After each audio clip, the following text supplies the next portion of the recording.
I think one should think of two dimensions of your question, what states can do. First of all, repair the wrongs which have been done in the past. And there are quite a number of countries in the world where illegal adoption has occurred, where mothers have been simply deprived of their child without consent. That happened still half a century ago in European countries, where unmarried future mothers were placed in institutions and where the children were born. Most of these institutions were, by the way, run by religious organizations, by the church. And of course, this was it was a sin for the mothers to have babies in these conditions, and that was reflected on the approach adopted towards these children. So they were just given away. They're basically being sold, and so these children, they are the ones who want to find out what really happened to him. Do I have a sibling? Do I have a brother? Do I have a sister? They want to know.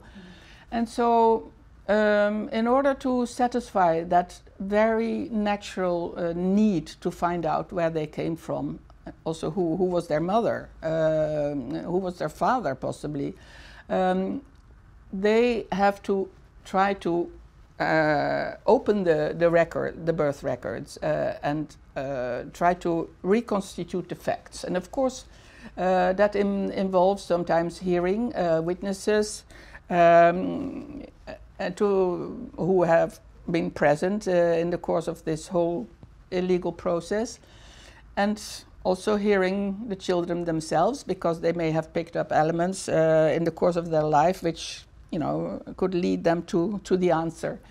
And these records of these interviews, they should be kept, they should be preserved.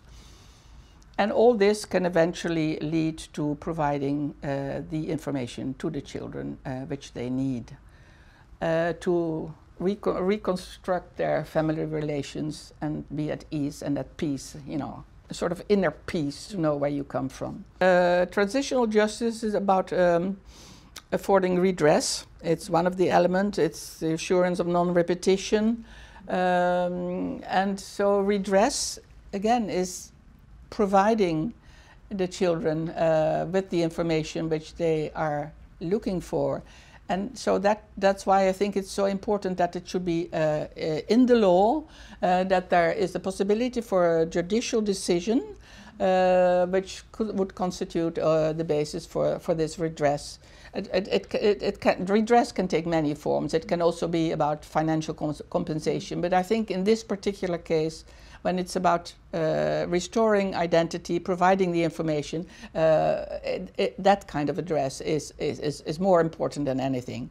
When I met with survivors of the illegal adoption schemes, these survivors had been offered financial compensation.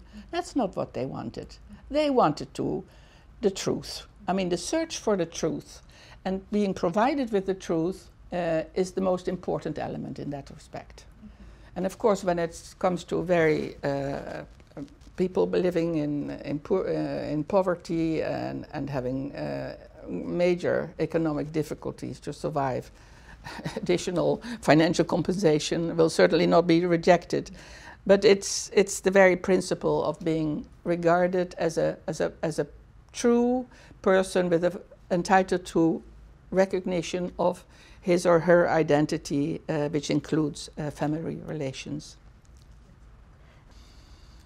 That's the past. But of course, lessons should be learned from this. And that means that we should, as an organization which we have just created, CHIP, we should try to assist governments to legislate in a proper way, to create policies which addresses these issues in a proper way, so that all this suffering can be avoided in the future. And the key word for me in this respect is really do away with anonymity. And as far as our approach is concerned, we should be working on transparency. That should be guiding our work and should be the message which we transmit in our advocacy work and in our working with governments, but of course also with other stakeholders.